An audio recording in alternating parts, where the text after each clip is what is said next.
আদম আলাইহিসসালাম, নূহ আলাইহিসসালাম, ইব্রাহিম আলাইহিসসালাম সবাই একজন আরেকজনকে রেফার করে, একজন আরেকজনকে রেফার করে। আমি পারবো না, উনি উনি উনি উনি বলতে বলতে বিষ্ণু ইসলামের কাছে যাবে। মানুষগুলো হয়রান হয়ে যাবে, ক্লান্ত, শ্রান্ত, ঘর্মাক্ত, পিপাসার্ত মানুষগুলো। 50,000 বছর হবে সেই দিনটা, কিয়ামতের দিন। বিষ্ণু ইসলাম বলেন, আনা আউয়ালু মান ইয়ানশাক্কু আনহুল কবরু। কিয়ামতের দিন ময়দানে মাহশারে, হাশরের ময়দানে সর্বপ্রথম আমি কবর খুঁড়ে উপরে উঠে দাঁড়াবেন। এবং হাশরের ময়দানে উনি কোথায় দাঁড়াবেন? ওনার জন্য একটা স্পেশাল জায়গা থাকবে। জায়গাটার নাম হচ্ছে মাকামে মাহমুদ। আল্লাহ তাআলা বলেন, ওমিনাল লাইলি ফাতাহাজ্জাদ বিহি নাফিলাতাল লাক আসা আন ইয়াবআসাকা রাব্বুকা মাকামান মাহমুদা। ওখানে বিষ্ণু ইসলাম দাঁড়াবেন। এবং বিষ্ণু ইসলাম বলেন, আজান শোনার পরে কেউ যদি এই দোয়াটা পড়ে, আল্লাহুম্মা রাব্বা হাযিহি দাওয়াতি তাম্মা ওয়াস সালাতিল কাইমা আতি মুহাম্মাদানিল ওয়াসিলাতা ওয়াল ফাদিলা ওয়া বা'আথহু মাকামান মাহমুদা আল্লাযী ওয়া'আদতা। এই দোয়াটা যে পড়ে আজান শোনার পরে, বিষ্ণু ইসলাম বলেন, হাল্লাত লাহু শাফাআতি ইয়াউমাল কিয়ামা। কিয়ামতের দিন তার জন্য সুপারিশ করা আমি নবীর জন্য ওয়াজিব হয়ে যায়। যারা পড়েন না পড়বেন, মাকামে মাহমুদে তিনি সিজদায় লুটিয়ে থাকবেন এবং সেদিন তিনি সুপারিশ করবেন। সাহিবুশ শাফাআ, তিনি সুপারিশ করবেন। অন্য কোন নবী সুপারিশের সাহস করে স্পর্ধাও দেখাবে। যে টপিকটি নিয়ে আমি কথা বলতে চাই সেটি হচ্ছে প্রিয় নবীজির স্বতন্ত্র বৈশিষ্ট্য অথবা প্রফিটিক ইউনিক ফিচার্স। আল্লাহ তাআলা বিষ্ণু ইসলামকে কিছু অনন্য বৈশিষ্ট্য দিয়েছিলেন, স্বতন্ত্র বৈশিষ্ট্য, যেটা আর অন্য কোনো নবীকে দেননি। শুধু আমাদের পেয়ারা হাবিবই পেয়েছিলেন এই বৈশিষ্ট্যগুলো। উনি ছাড়া পৃথিবীর দ্বিতীয় কেউ এই বৈশিষ্ট্যের অধিকারী হতে পারেন। এই অনন্য বৈশিষ্ট্য কি? সে সমস্ত স্বতন্ত্র বৈশিষ্ট্য যেগুলো দিয়ে আল্লাহ তাআলা বিষ্ণু ইসলামকে ধন্য করেছেন। এই বৈশিষ্ট্যগুলো নিয়ে আজকে আমরা জানবার চেষ্টা করব, কিভাবে আমাদের নবী unique, some distinctive characteristics of prophet Muhammad সাল্লাল্লাহু আলাইহি ওয়াসাল্লাম। এই টপিকের উপর আমরা কিছু কথা শুনবো ইনশাআল্লাহ। আমরা যদি একটু পেছন থেকে শুরু করি, ব্যাক টু দ্য হিস্ট্রি, তাহলে দেখবো এই যে বিষ্ণু ইসলাম 570 খ্রিস্টাব্দে আব্দুল্লাহ এবং আমেনা ওনাদের ঘর উজাড় করে আলোকিত করে পৃথিবীতে শুভাগমন করেছিলেন। এ ধরার বুকে ওনার শুভাগমনের 2000 বছর আগে সাইয়েদনা ইব্রাহিম আলাইহিস সালাম ওনার আগমনের জন্য আল্লাহ তাআলার কাছে প্রার্থনা করেছিলেন। We have to connect the dots. History বুঝতে হলে আপনাকে ডটগুলো একটু কানেক্ট করে নিতে হবে। বিষ্ণু ইসলাম এ ধরার বুকে শুভাগমনের 2000 বছর আগে মক্কার ধুধুমরু প্রান্তরে আল্লাহর খলিল ইব্রাহিম আলাইহিস সালাম আল্লাহর কাছে একটা দোয়া করেছিলেন। সেই দোয়াটি দিয়ে আমি শুরু করেছি।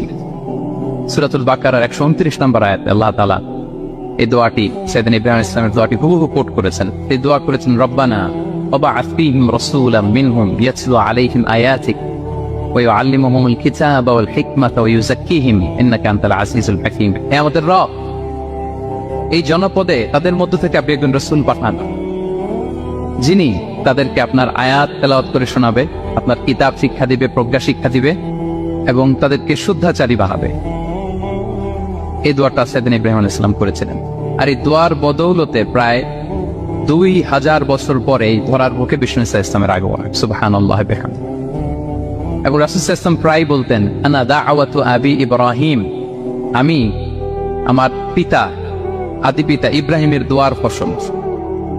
আমার পিতা আমার জন্য দোয়া করেছিলেন। সাইয়েদনা ইব্রাহিম আলাইহিস সালামের 2 সন্তান ছিল, ইসহাক এবং ইসমাঈল আলাইহিস সালাম। আই রিপিট, আমি আবার বলি, একদিকে ইসহাক আরেকদিকে ইসমাঈল। আমার সাথে সাথে বলেন, একদিকে আরেকদিকে 2 সন্তান। তো এই যে ইসহাকের যে লিনিয়েজ বা চ্যানেল, পৃথিবীর সব নবী এই চ্যানেলে এসছে। সেদিন ইসমাঈলের লিনিয়েজ বা চ্যানেলে কোন নবী আসেনি। হাজার হাজার নবী, শত শত নবী সাইয়েদনা ইব্রাহিম আলাইহিস সালামের পরে যারাই এসেছে সবাই ইসহাকের চ্যানেলে এসেছে। ইসমাঈলের চ্যানেলে কোনো নবী নেই। এবং পৃথিবীর সব নবীরা ওনাদের উম্মতের কাছে বলছেন যে এই যে নবী আসার ধারাবাহিকতায় সর্বশেষ একজন নবী আসবেন, তিনি হবেন সবার সেরা, সবার সেরা নবী হবেন। তাহলে ইব্রাহিম আলাইহিস সালামের 2 সন্তান, একদিকে ইসহাক আরেকদিকে ইসমাঈল। নবী এসেছে কি ইসমাঈলের চ্যানেলে না ইসহাকের চ্যানেলে? ইসহাকের। হাজার হাজার prophet came to this channel, এই চ্যানেলে এসেছে। এবং তারা সবাই বলতো সর্বশেষ যিনি আসবে তিনি হবেন সবার সেরা। ফলে এই জেনারেশনগুলোতে তাদের মধ্যে একটা বদ্ধমূল ধারণা হয়ে গিয়েছিল যে সর্বশেষ নবীটা যে আসবে উনিও এই চ্যানেলেই আসবে। যে তারা দেখতে পাচ্ছেন হিস্ট্রিক্যালি এই চ্যানেলে, ইসমাইলের চ্যানেলে কোনো নবী নাই, নবী ছাড়া একটা চ্যানেল, সব নবী আসছে ইসহাক আলাইহিস সালামের চ্যানেলে। ফলে তাদের একটা ধারণা ছিল সর্বশেরা যে নবী উনিও আসবেন এদিক দিয়ে, কিন্তু আল্লাহ তাআলা তাদের ধারণাকে নস্যাৎ করে দিয়ে সর্বশেষ নবীকে ইসহাকের চ্যানেলে পাঠান নাই। সর্বশেষ নবী, আখরি নবী, বিশ্ব নবী মুহাম্মদুর রাসূলুল্লাহ সাল্লাল্লাহু আলাইহি ওয়াসাল্লামকে আল্লাহ তাআলা ইসমাঈল আলাইহিস সালামের চ্যানেলে পাঠিয়ে দিয়েছেন। চেঞ্জিং দ্য লিডারশিপ ফ্রম বনি ইসরাইল টু বনি ইসমাঈল। সাইয়েদনা ইব্রাহিম আলাইহিস সালামের ছেলের নাম ইসহাক, ইসহাকের ছেলের নাম ইয়াকুব। ইয়াকুব আলাইহিস সালামের একটা উপাধি হচ্ছে ইসরাঈল। ইসরাইল মানে হচ্ছে আব্দুল্লাহ, মানে আল্লাহর বান্দা। ফলে ওনার যত ডিসেন্ডেন্ট সন্তান তারা সবাই হচ্ছে বনি ইসরাঈল, ইসরাইলের বংশধর। তো সব নবীকে আল্লাহ এখানে পাঠালেও শেষ নবীকে আল্লাহ তাআলা পাঠিয়েছেন ইসমাইলের চ্যানেলে। তার মানে বিশ্বনবী বনি ইসরাইল নন, বিশ্বনবী হচ্ছেন বনি ইসমাইল, ইসমাইলের চ্যানেলে এসেছে। আলহামদুলিল্লাহ বলেন। তাহলে লিঙ্ক আপটা বুঝতে পেরেছেন তো না, কিভাবে বিষ্ণু ইসলাম আসলেন? রাসূল ইসলাম প্রায় এভাবে বলতেন যে আনা দাওয়াতু আবি ইব্রাহিম, আমি আমার পিতা ইব্রাহিমের দোয়ার ফসল। তিনি দোয়া করেছিলেন মক্কার ধুধু প্রান্তরে যে আল্লাহ এই জনপদে একজন নবী দিও। ওনার দোয়ার 2000 বছর পরে আল্লাহ তাআলা এই দোয়া কবুল করেছেন। আমরা তো তাহাজ্জুদের সময় দোয়া করে এরপরের দিন হুজুরের কাছে মাসালার জন্য যাই, হুজুর দোয়া তো কবুল হয় না, এত দোয়া করলাম আল্লাহ তো শুনে নাই। 1 মাস দোয়া করে অস্থির হয়ে যায়। এরপর অনেকে বলে হুজুর কাবার গিলাফটা ধরে দোয়া করেছে, কই কিছু তো পাইলাম না। দেখেন সাইয়েদনা ইব্রাহিম আলাইহিস সালাম দোয়া করেছিলেন সেই কবে, তার 2000 বছর পরে আল্লাহ তাআলা এই দোয়াটা কবুল করেছেন। তো দোয়া যদি কবুল না হয় অস্থির হওয়া যাবে? আওয়াজ করে বলেন, অস্থির হবেন আপনারা? না, অস্থির হওয়া যাবে না, ভরসা রাখুন আল্লাহর উপর। তো বিষ্ণু বলতেন আনা দাওয়াতু আবি ইব্রাহিম, আমি আমার পিতা ইব্রাহিমের দোয়ার ফসল। আবার বলতেন বিশারাতু আখি ঈসা, আমি আমার ভাই ঈসার সুসংবাদের ফসল। রাসূল সাল্লাল্লাহু আলাইহি ওয়াসাল্লামের ইমিডিয়েট আগের যে নবী ঈসা আলাইহিস সালাম, উনি এসেই বলে দিয়েছিলেন যে ইয়াতি মিন বাদি ইসমুহু আহমদ, আমার পরে এক নবী আসবে তার নাম হবে আহমদ। তাহলে দেখেন বিশ্ব নবী যে আসতেছে এটা অ্যানাউন্সমেন্টের জন্য আল্লাহ একজন নবী পাঠিয়ে দিয়েছে। He is coming. স্টেটাস বুঝতে পারছেন? হি ইজ কামিং, উনি আসতেছেন, এটা বলার জন্য আল্লাহ একজন নবী পাঠিয়ে দিয়েছেন, জিসাস ক্রাইস্টকে, ঈসা আলাইহিস সালামকে পাঠিয়েছেন। তো রাসূল সাল্লাল্লাহু আলাইহি ওয়াসাল্লাম বলতেন বিশারাতু ঈসা, আমি ঈসার সুসংবাদের ফসল। আবার বলতেন ওয়া রুইয়া উম্মি আমিনা, আমি আমার মা আমিনার স্বপ্নের ফসল।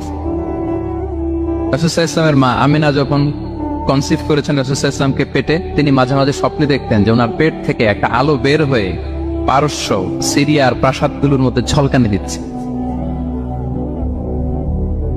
নূর আদাআত মিনহু কুসুর আশ-শাম, শাম দেশের প্রাসাদগুলোকে আলোর ঝলকানি দিচ্ছে। এটা হচ্ছে একটা আলামত যে বিশ্ব ইসলামের শিক্ষা, ওনার ডমিনেশন গোটা বিশ্বব্যাপী ছড়িয়ে যাবে।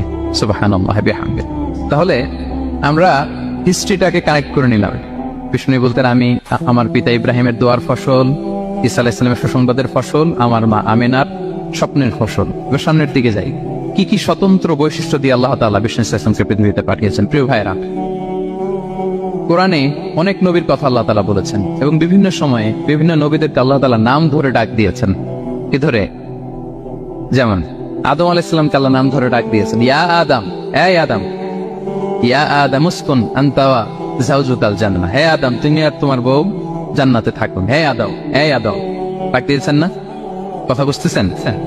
আচ্ছা। মুসা আলাইহিস সালামকে আল্লাহ নাম ধরে ডেকেছেন, ওমা তিলকা বিয়ামিনিকা ইয়া মুসা, এই মুসা হাতে কি? নাম ধরে ডেকেছেন। ইব্রাহিম আলাইহিস সালামকে আল্লাহ নাম ধরে ডেকেছেন, ওয়া নাদাইনাহু আইয়া ইব্রাহিম, হে ইব্রাহিম বলে আমি তোমাকে ডাকি। বিষ্ণু ইসলামকে আল্লাহ তাআলা এত মর্যাদা দিয়েছেন, কোরআনের কোথাও অন্য নবীদের মতো আল্লাহ তাআলা বিষ্ণু নবীর নাম ধরে ডাকেন নাই। যখনই ডেকেছেন বলেছেন ইয়া আইয়ুহান নবী, হে সম্মানিত নবী। যখনই অ্যাড্রেস করেছেন বলেছেন ইয়া আইয়ুহার রাসূল, হে সম্মানিত রাসূল। সুবহানাল্লাহ বলেন। 4 জায়গায় বিষ্ণু ইসলামের নাম এসেছে কোরআনে মুহাম্মদ নামে, আর এক জায়গায় আহমদ। এই 4 জায়গায় মুহাম্মদ যে উল্লেখিত হয়েছে, একটি জায়গায়ও নাম ধরে ডাকেন না, বরং ওনার রিসালাত, ওনার নবুয়তের বর্ণনা দিয়েছেন। যেমন মুহাম্মাদুর রাসূলুল্লাহ সাল্লাল্লাহু আলাইহি ওয়াসাল্লাম, মুহাম্মদ হচ্ছেন আল্লাহর রাসূল, এটা কোরআনের আয়াত, এখানে নাম ধরে ডাকছে। মোহাম্মদ হচ্ছেন আল্লাহর রাসূল। এখানে কি নাম ধরে ডাকা হয়েছে? না। ওমা মুহাম্মাদুন ইল্লা রাসূল ক্বাদ খালাত মিন ক্বাবলিহির রুসুল। মোহাম্মদ রাসূল ছাড়া কেউ নন, তার আগে এরকম অনেক রাসূল পৃথিবী থেকে চলে গিয়েছে। এই আয়াতে নাম ধরে ডাকছে না। 4 বার মোহাম্মদ শব্দটা কোরআনে উল্লেখিত হয়েছে, একবারও নাম ধরে ডাকে নাই। সুবহানাল্লাহ পড়েন। আর একবার উল্লেখিত হয়েছে আহমদ, যেটা ঈসা আলাইহিস সালামের ভাষা, ইয়াতি মিন বাদি ইসমুহু আহমদ, আমার পরে এক নবী আসবে, তার নাম হবে আহমদ। তাহলে দেখেন বিষ্ণু ইসলামকে আল্লাহ তাআলা এত সমীহ করেছেন, এত সম্মান দিয়েছেন, এত মর্যাদা দিয়েছেন যে কোরআনে কোথাও অন্য নবীদের মতো আল্লাহ তাআলা বিষ্ণু নবীর নাম ধরে ডাকেন নাই। যখনই ডেকেছেন ইয়া আইয়ুহান নবী, ইয়া আইয়ুহার রাসূল, হে সম্মানিত রাসূল, হে সম্মানিত নবী। আলহামদুলিল্লাহ বলেন। এরপর বিষ্ণু ইসলাম বলতেন আনা সাইয়্যিদু ওয়ালদি আদম, আমি হচ্ছি আদম আলাইহিস সালামের যত সন্তান পৃথিবীতে আসবে সবার লিডার। সুবহানাল্লাহ বলবেন না? আনা সাইয়্যিদু ওয়ালদি আদম, আমি আদম আলাইহিস সালামের যত সন্তান আসবে, I am the leader of the all sons of আদম, আদমের সব সন্তানের লিডার হব আমি এই পৃথিবী। তিনি লিডার। এবং বিষ্ণু বলেন আল্লাহ তাআলা যখন সব কিছু সৃষ্টি করলেন, পুরো খালকে যখন সৃষ্টি করলেন, দুইটা ভাগ করলেন, ভালো আর খারাপ। আমি মুহাম্মদ সাল্লাল্লাহু আলাইহি ওয়াসাল্লামকে আল্লাহ তাআলা ভালোর মধ্যে ঢুকায় দিলেন। এই ভালো মানুষগুলোর মধ্যে থেকে আল্লাহ অনেকগুলো গোত্র নির্বাচিত করলেন, আমাকে সবচেয়ে শ্রেষ্ঠ গোত্রে ঢুকায় দিলেন। এই গোত্রগুলোর মধ্যে অনেকগুলো বাড়ি আছে, সবচেয়ে শ্রেষ্ঠ বাড়িতে আল্লাহ তাআলা আমাকে ঢুকায় দিলেন। সুবহানাল্লাহ। আরেক বর্ণনায় এসেছে যে আল্লাহ তাআলা ইসমাঈল আলাইহিস সালামের বংশধরদের মধ্য থেকে কেনানাকে সিলেক্ট করেছেন, কেনানার মধ্য থেকে আল্লাহ কুরাইশকে সিলেক্ট করেছেন, কুরাইশের মধ্য থেকে আল্লাহ তাআলা বনু হাশিমকে সিলেক্ট করেছেন। বিষ্ণু ইসলাম কিন্তু হাশিমি খানদান, কুরাইশের মধ্য থেকে তিনি বনু হাশিমকে সিলেক্ট করেছেন, আর বনু হাশিমের মধ্য থেকে আল্লাহ তাআলা আমাকে সিলেক্ট করেছেন। সুবহানাল্লাহ বিহামদিহি। এবং তিনি বলতেন ওয়া আনা হামিলু লিওয়াইল হামদি ইয়াউমাল কিয়ামাতি ওয়া তাহতাহু আদম, কিয়ামতের দিন আমি প্রশংসার পতাকা নিয়ে দাঁড়িয়ে থাকবো কিয়ামতের ময়দানে, আর ওই পতাকার নিচে স্বয়ং আদম আলাইহিস সালাম থাকবে, ওনার হাতে থাকবে প্রশংসার পতাকা। প্রিয় ভাই, তাহলে 1 নম্বর পেয়ে গেলাম, ওনার অনন্য বৈশিষ্ট্য হচ্ছে উনি সাইয়্যিদু ওয়ালদি আদম, পৃথিবীতে যত মানুষ এসছে সবার লিডার হবেন তিনি। He is the leader. তিনি কি? সবাই বলুন তিনি কি? আচ্ছা, লিডারের কাজ কি বলেন তো? অনেক লিডার আছে আমাদের সামনে, ভবিষ্যৎ লিডার, মাশাআল্লাহ তাবারাকাল্লাহ। Leader is someone who knows the way, shows the way and goes the way. নেতা হচ্ছে সে জানে কোন রাস্তায় সে চলবে এবং সে অন্যকে রাস্তা দেখাতে পারে এবং সবাইকে নিয়ে ওই রাস্তায় চলে। He is the leader. আচ্ছা, লিডার যদি কথা বলতে না পারে, এটা লিডার? নেতা এটা কি? সে লিডার হতে পারবে না।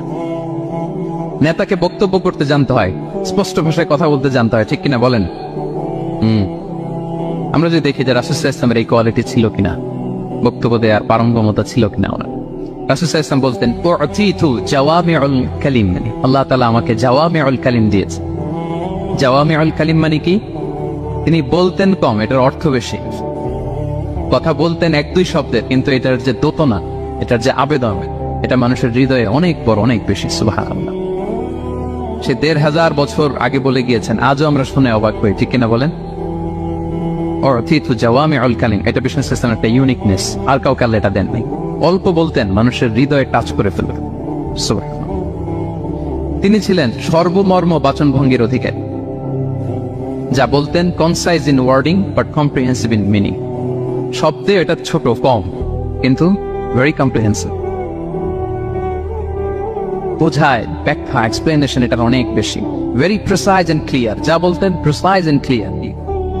কতটা প্রিসাইজ এন্ড ক্লিয়ার? আম্মা জান আয়েশা বলেন, ওনার স্ত্রী কি বলেন, আমাদের আম্মা জান শোনেন, তিনি বলতেন লাউ আদাহু লাআদু লা আহসাহু।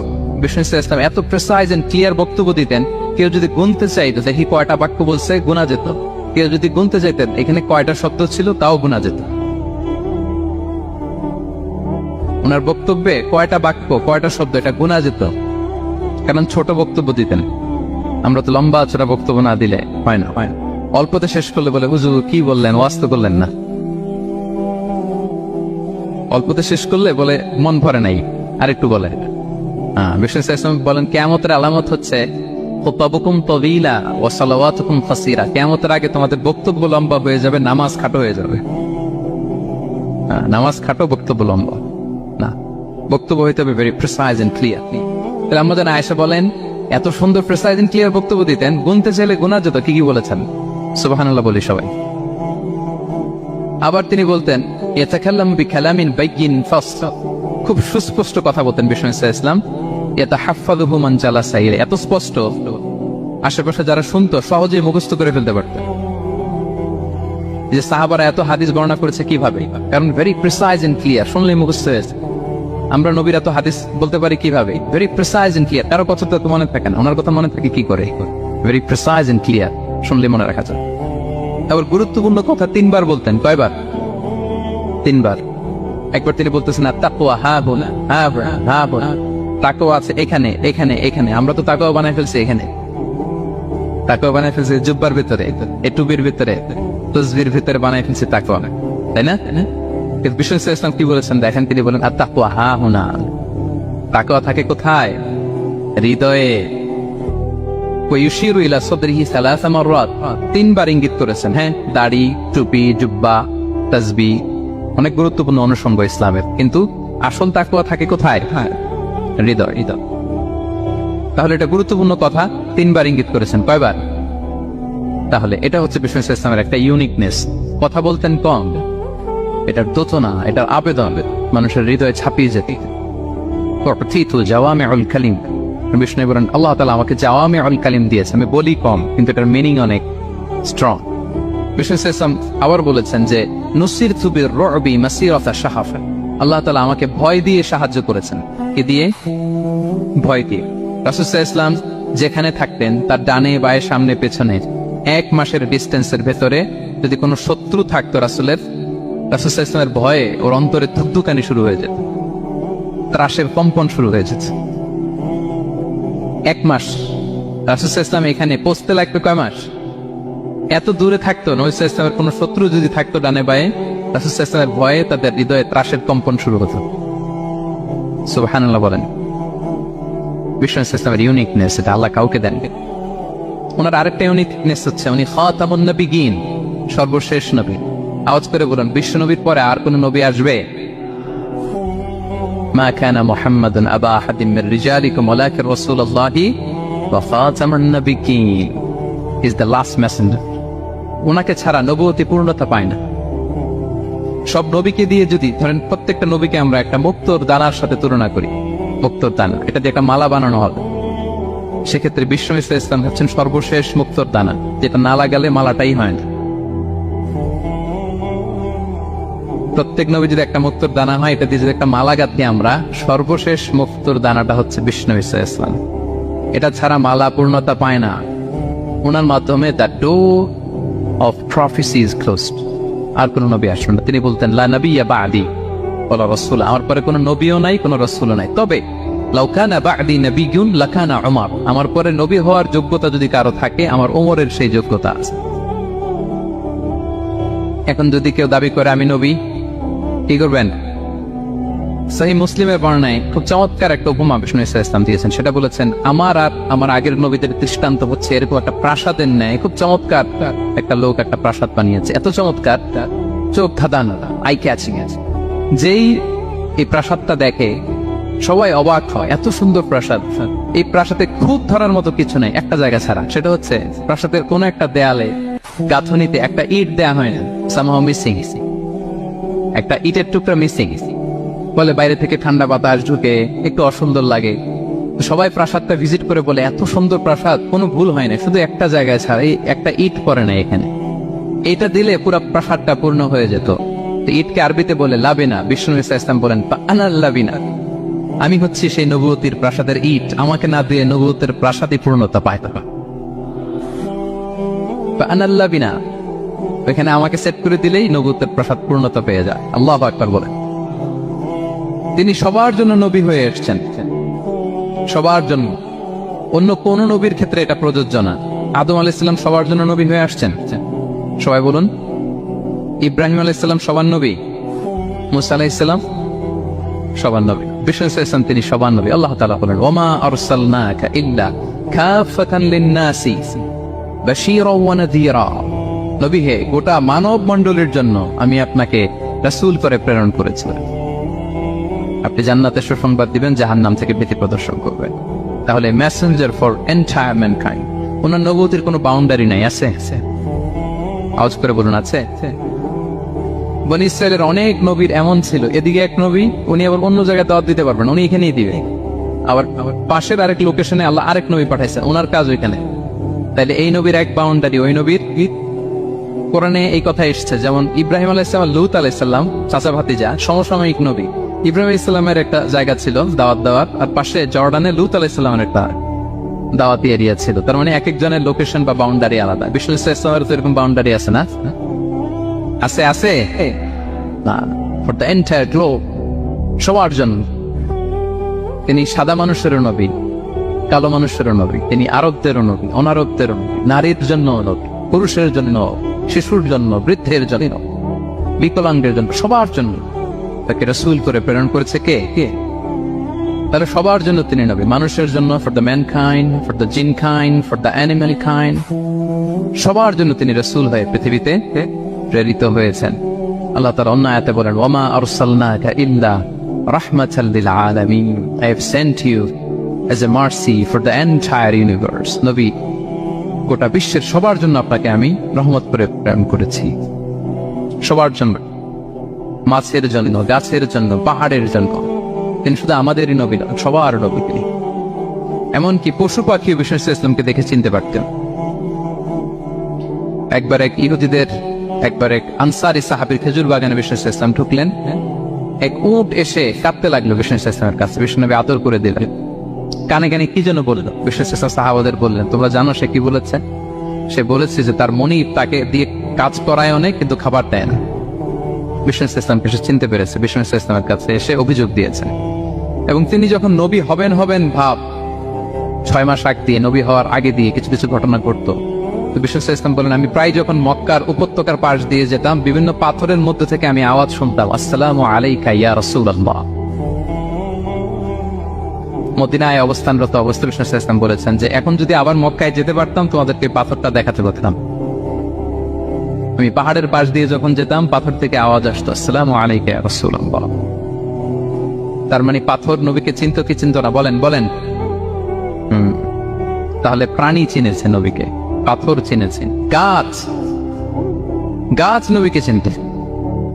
মসজিদে নববীতে খেজুরের গাছ দিয়ে পিলার করা হতো। বিষ্ণু ইসলাম একটা খেজুর গাছের মরা, খেজুর গাছের পিলারের মধ্যে হেলান দিয়ে তিনি খুতবা দিতেন। বিষ্ণু নবীর বড় কষ্ট হতো। তো এক সাহাবী বলেন, ইয়া রাসূলুল্লাহ, আমার একজন কাঠ মিস্ত্রি পরিচিত আছে, আপনি বললে আপনাকে একটা মেম্বার বানিয়ে দিব। কি বানিয়ে দিব? মেম্বার ছিলেন তো না? কি করে, জুমার খুতবা দেয় না বসে? সাহাবী বলে, ইয়া রাসূলুল্লাহ, আমার এক কাঠ মিস্ত্রি আছে, আমি একটা মেম্বার বানিয়ে দিব, আপনি আরাম হবে, বসে বসে খুতবা দেবেন। বিষ্ণু ইসলাম বলেন, ঠিক আছে, নিয়ে আসো। কিছুদিন পরে ওটা নিয়ে আসা হলো, ফলে লোকেশন চেঞ্জ হলো। আগে একটা মরা খেজুর গাছের পিলারের মধ্যে হেলান দিয়ে কথা বলতেন, এবার ওই যে মেম্বার সেট করা হয়েছে ওই পাশে, ওখানে বসে বসে এখন তিনি নাসিহাত করেন। একদিন আলোচনা করার সময় হঠাৎ সাহাবারা কান্নার আওয়াজ শুনতে পেল। কিসের আওয়াজ? সহিহ বুখারীর বর্ণনা, কান্নার আওয়াজ শুনতে পেলেন। তাও 10 মাস গর্ভধারিণী উটের কান্নার আওয়াজের মতো। সাহাবারা ভয় পেয়ে গেলেন, কই কোনো উঠতো না, এটা তো মসজিদের ভিতরে কান্নার আওয়াজ। বিষ্ণু ইসলাম বুঝতে পারলেন। তিনি মিম্বার থেকে নেমে যে ওই যে আগে যেই মরা খেজুর গাছের পিলারের মধ্যে হেলান দিয়ে ওয়াজ করতেন, ওই পিলারটারে আদর করতে আরম্ভ করলেন। বিষ্ণু ইসলাম হাত দিয়ে যখন আদর করলেন, সাকানা, তার কান্না বন্ধ হয়ে গেল। তখন বিষ্ণু ইসলাম বললেন যে তোমরা বুঝতে পারোনি এটা কিসের আওয়াজ? এটা হচ্ছে ওই মরা খেজুর গাছের আওয়াজ। আমার বিরহে, আমাকে যে পায় না, তার গায়ে আমার পিঠ মোবারক লাগিয়ে আমি ওয়াজ করতাম, আমার বিরহে মরা খেজুর গাছ থেকে কান্নার শব্দ এসেছে। আজ ওই জায়গাটা চিহ্নিত করা আছে। এটাকে বলে মসজিদে নববীতে আল উস্তুয়ানাতুল হান্নান। হান্নান মানে কাঁদে এমন পিলার। সুবহানাল্লাহ বিহামদিহি। তাহলে পাথর বিষ্ণু ইসলামকে সালাম দিয়েছে, প্রাণী বিষ্ণু ইসলামের সাথে কথা বলেছে, মরা গাছ, খেজুরের গাছ বিষ্ণুনবীর বিরহে কেঁদেছে। সুবহানাল্লাহ বিহামদিহি। বিষ্ণু ইসলামের ইউনিক ফিচার এগুলো। বিষ্ণু ইসলাম, আমরা যেমনি মাঝে মাঝে আমাদের লাইফে আপস এন্ড ডাউনস থাকে, ওনার জীবনেও ছিল। একটা সময় ছিল বিষ্ণু ইসলামের এমন এসেছে যে ওনাকে ঘরে শেল্টার দিতেন ওনার স্ত্রী খাদিজাতুল কুবরা তাহেরা রাদিয়াল্লাহু তাআলা আনহা, মেন্টালি সাপোর্ট দিতেন, ফিনান্সিয়ালি সাপোর্ট দিতেন, উনি মারা গেলেন। পলিটিক্যাল সাপোর্ট দিতেন চাচা আবু তালেব, উনিও মারা গেলেন। কই যাবেন ওরা? নেইবরিং সিটি তায়েফে গেলেন দাওয়াত নিয়ে, সেখানেও নির্মম অত্যাচারের শিকার হলেন, প্রত্যাখ্যাত হলেন। ওনার হৃদয়টা ভেঙে খান খান, কষ্টে বেদনায় জর্জরিত হয়ে বিষ্ণু ইসলামের মন বড্ড খারাপ। বিষ্ণু ইসলামের এই ভঙ্গুর মনকে ভালো করে দেবার জন্য, সারপ্রাইজ দেবার জন্য আল্লাহ তাআলা আসমানি মিটিং এর জন্য বিষ্ণু ইসলামকে স্পেশালি ইনভিটেশন পাঠিয়েছেন। কোন নবীকে আল্লাহ এটা পাঠান নাই, কোন নবীকে আল্লাহ তাআলা ঊর্ধ্ব জগতের স্পেশাল ডিভাইন ঐশী মিটিং এর জন্য কোন ইনভিটেশন পাঠান নাই, বিষ্ণু ইসলামকে পাঠিয়েছেন। সুবহানাল্লাহ পড়ে। মেরাজের ঘটনা আমরা জানি না? আল্লাহ তাআলা সূরাতুল ইসরাতে বলেন, সুবহানাল্লাযী আসরা বিআবদিহি লাইলাম মিনাল মাসজিদিল হারামি ইলাল মাসজিদিল আকসা। মসজিদুল হারাম থেকে আল্লাহ তাআলা বিষ্ণু ইসলামকে মসজিদুল আকসাতে নিয়ে গিয়েছেন। এই ইসরা মেরাজ দুই পার্ট। প্রথমে এটা শুরু হয়েছে মক্কা থেকে, মসজিদুল হারাম থেকে মসজিদুল আকসা পর্যন্ত। মসজিদুল আকসায় উনি একটা স্টেশন দিয়েছেন, তারপর ওখান থেকে ঊর্ধ্ব জগতের কাহিনী শুরু হয়েছে। আল্লাহ তাআলার স্পেশাল কিছু নিদর্শন দেখানোর জন্য, বিষ্ণু ইসলামকে সান্ত্বনা দেওয়ার জন্য, ওনার মন ভালো করে দেওয়ার জন্য আসমানে ইনভিটেশন পাঠিয়েছেন। আল্লাহু আকবার। কোন নবীকে আল্লাহ তাআলা এই মর্তবা দেন নাই, বিষ্ণু ইসলামকে দিয়েছেন। ইউনিক ফিচার, কেউ পাননি এটা। এবং এই যে বললাম, তিনি মক্কা থেকে প্যালেস্টাইনে একটা স্টেশন দিয়েছেন, মসজিদুল আকসায় স্টেশন দিয়েছিলেন। তো তিনি বললেন, আমি যখন মসজিদুল আকসায় ঢুকলাম, দেখি সব নবীরা আমার জন্য অপেক্ষা করতেছে। সকল নবীর, আমার আগে যত নবীরা এসেছিল সব নবীর অপেক্ষা করতেছে। ফাহানাতিস সালাহ, নামাজের ওয়াক্ত হলো। ফাআমামতুহুম, এই সব নবীদেরকে নিয়ে আমি নামাজের ইমামতি করেছি। সব নবীদেরকে নিয়ে বিষ্ণু ইসলাম মসজিদুল আকসা ইমামতি করেছেন। এই সুযোগ আর অন্য কোন নবী পেয়েছে কি? আওয়াজ করে বলেন, পেয়েছে? ইউনিক ফিচার বিষ্ণু ইসলামের। মেরাজ গিয়েছেন, ইউনিক ফিচার। সবাইকে নিয়ে ইমামতি করেছেন, ইউনিক ফিচার। বিষ্ণু ইসলামের আরেকটা ইউনিক ফিচার হচ্ছে, উনি ঘুমালে ওনার অজু ভাঙতো না। অজু অবস্থায় ঘুমাইলে আবার যদি নামাজ পড়তে চাই, পড়া যাবে? কি করতে হবে? অজু করতে হবে। কিন্তু বিষ্ণু ইসলাম ঘুমালে অজু ভাঙতো না। বিষ্ণু ইসলাম বলতেন, ইন্না আইনাইয়া তানামান ওয়ালা ইয়ানামু কলবি, আমার চোখ ঘুমায় কিন্তু আমার অন্তর ঘুমায় না। সর্বাবস্থায়, জাগ্রত অবস্থায়, ঘুমন্ত অবস্থায় বিষ্ণু ইসলামের হৃদয় আল্লাহর জিকিরে ব্যস্ত থাকতে হবে। ইবনে আব্বাস রাদিয়াল্লাহু তাআলা আনহু তিনি বর্ণনা করেন, তিনি বলেন, আমি একবার আমার খালার বাড়িতে রাতে ঘুমাতে গিয়েছিলাম। ছোট মানুষ তখন ইবনে আব্বাস, রাসূল ইসলাম ওনার খালু, আবার রাসূল ইসলাম কাজী, চাচাতো ভাই, অনেক সম্পর্ক, বয়সে ছোট। বলেন যে রাতে আমার খালা মাইমুনা, রাসূল ইসলামের একজন স্ত্রী, আমাদের আম্মা জান মাইমুনা বিনতুল হারিসের বাড়িতে আমি ঘুমাতে গেলাম। আমি ফলো করতাম নবী কি করতেন। তো দেখলাম মাঝরাতে তিনি উঠলেন, উঠে তাহাজ্জুদের নামাজ পড়লেন। কি বললেন? তাহাজ্জুদ বললেন। পরে বিষ্ণু ইসলাম একটু ঘুমালেন। এমন ঘুম, হাত্তা সামিআতু গতীতা, ঘুমালে গভীর ঘুমের কারণে শ্বাস প্রশ্বাসের একটা মৃদু শব্দ হয় না বাতাসে? দেখেন কত চমৎকার পর্যবেক্ষণ করতেন তিনি। ইবনে আব্বাস বলেন, হাত্তা সামিআতু গতীতা সাউতি, তার ঘুমের কারণে শ্বাস প্রশ্বাসের যে আওয়াজ, শ্বাস আসতেছে বের হচ্ছে, এটাও আমি কানে শুনতে পেলাম। মানে ভারী ঘুম। তার মানে কি? ভারী ঘুম। তারপর দেখলাম বেলাল ফজরের আজান দিলে বিষ্ণু ইসলাম ঘুম থেকে উঠে আবার নতুন করে ওযু না করে যে ফজরের নামাজ পড়া যায়। কেন? কারণ উনি আমাদের মতো ঘুমালে অজু ভাঙতো না। Uniqueness, unique feature of prophet Muhammad সাল্লাল্লাহু আলাইহি ওয়াসাল্লাম, উনি ঘুমালে অজু ভাঙতো না। বিষ্ণু ইসলামের আরেকটা ইউনিক ফিচার হচ্ছে, তিনি যখন নামাজে দাঁড়াতেন, তিনি সামনে যেমনি দেখতে পেতেন, পিছনেও তেমনি দেখতে পেতেন। সুবহানাল্লাহ। আপনি দেখেন পিছনে? হ্যাঁ, আচ্ছা। গাড়িতে বসলে অবশ্যই যে ক্যামেরা লাগায় দেখা যায় এখন, না? রাসূল সাল্লাল্লাহু আলাইহি ওয়াসাল্লাম সামনে কেবলায় যেরকম দেখতেন, পেছনেও দেখতেন। তো তিনি সাহাবাদেরকে প্রায় বলতেন, এই কাতার সোজা করো, কারণ ইন্নী লা আরাকুম ওয়ারাআ যাহরি, আমি সামনে যেমনি দেখি পেছনেও কিন্তু দেখি। তিনি পিছনেও দেখতেন। আরেক বর্ণনা এসেছে, ইন্নী ইমামুকুম, খবরদার আমি তোমাদের ইমাম। ফালা তাসবিকুনি বিররুকুই ওয়ালা বিসসুজুদ, আমার আগে কেউ রুকু সিজদা করো না। ইমামের আগে রুকু করলে নামাজ হবে? ইমাম সিজদায় যায়নি, আপনি আগে চলে গেছেন, তা আপনি ইমাম হয়ে গেছেন, হবে নামাজ হবে? রাসূল সাল্লাল্লাহু আলাইহি ওয়াসাল্লাম বলেন, খবরদার আমার আগে রুকু সিজদা করো না, খবরদার করো না, আমি কিন্তু দেখি ফাইন্নী আরাকুম মিন আমামি ওয়া মিন খালফি, সামনে যেমন দেখি পেছনেও দেখি। সুবহানাল্লাহ, এটা ওনার একটা ইউনিকনেস, আল্লাহ তাআলা স্পেশালি বিষ্ণু ইসলামকে এটা দিয়েছেন। এবার বিষ্ণু ইসলামের আরেকটা ফিচার বলি। বিষ্ণু ইসলামের পিঠ মোবারকে দুই কাঁধের মাঝখানে মাহরুন নবুয়া, দ্য সিল অফ প্রফেসি ছিল, নবুয়তের সিল লাগানো ছিল। আল্লাহ, এটাকে বলে মাহরুন নবুয়া, দ্য সিল অফ প্রফেসি, তিনি যে নবী এটার সিল ছিল। তাওরাত এবং ইনজিলে এই কথাটা এসছে যে শেষ নবীকে চেনার একটা মাধ্যম হচ্ছে ওনার পিঠে দুই কাঁধের মাঝখানে দ্য সিল অফ প্রফেসি পাওয়া যাবে, নবুয়তের চিহ্ন। আল্লাহু আকবার। এটা অনেক সাহাবারা দেখেছেন এই চিহ্নটা। এটার সাইজ কতটুকু? কান্নাহু বাইদাতু হামাম, কবুতরের ডিমের যে সাইজ ওই সাইজ, কবুতরের ডিম যেরকম ছোট হয় ওই সাইজের। আচ্ছা, অন্য হাদিসে এসেছে কাজিররিল হাজালা, এরকম ছোট্ট ডিমের সাইজের। অনেক সাহাবারা এটা দেখেছেন। সালমান আল ফারিসি রাদিয়াল্লাহু তাআলা আনহু, উনি মুসলিমই হয়েছেন এই দৃশ্য দেখে। সালমান আল ফারিসি রাদিয়াল্লাহু আনহু উনি আরব মানুষ ছিলেন না, নন আরব ছিলেন, পার্সিয়ান, ফার্সিতে কথা বলতেন, মানে ইরান থেকে এসেছিলেন। ইরান। উনি প্রথমে অগ্নি উপাসক ছিলেন। কি ছিলেন? অর্থাৎ ওই যে জরাথুস্ত যারা আগুন দেখলে এরা পূজা করে, আগুনের পূজা যারা করে, জরাস্ট্রানিয়ান, এই ধর্মে বিশ্বাসী ছিলেন। আগুনের পূজা করতেন ইরানে। তিনিও আগুনের পূজা করে, আর বাবাও আগুনের পূজা করে। তো একদিন বাবা একটা কাজে পাঠিয়েছে, ওই কাজ করতে যেয়ে সে খ্রিস্টানদের গির্জা ক্রস করতেছিল। ছোট মানুষ গির্জা ক্রস করতে যেয়ে দেখে খ্রিস্টানরা কেমন যেন আলাদা ইবাদত করে, নামাজ পড়ে। এটা দেখে খুব ভালো লাগছে, তার খুব ভালো লাগছে। বাড়িতে এসে বাবারে বলে, বাবা আমি দেখলাম যে খ্রিস্টানরা তাদের চার্চে গির্জায় নামাজ পড়ে, এটা তো অনেক সুন্দর, আমরা যে আগুনের সামনে যা করি এটার চেয়ে ওইটা সুন্দর। বাবা বলে, খাইছে, ছেলে তো আমার শেষ হয়ে যাবে। তো বলতেছে, না না বাবা, আমরা যে আগুনের উপাসনা করি এটাই ভালো। উনি বলেন, না আমি অনেক চিন্তা করেছি, ওরা যেভাবে গডের কাছে চায় ওইটা শ্রেষ্ঠ। বাবার সাথে ছেলের সালমানের অনেক তর্ক বিতর্ক। পরে বাবা ভাবলেন যদি ওকে না আটকাই তাহলে প্রভাবিত হয়ে সে খ্রিস্টান হয়ে যেতে পারে।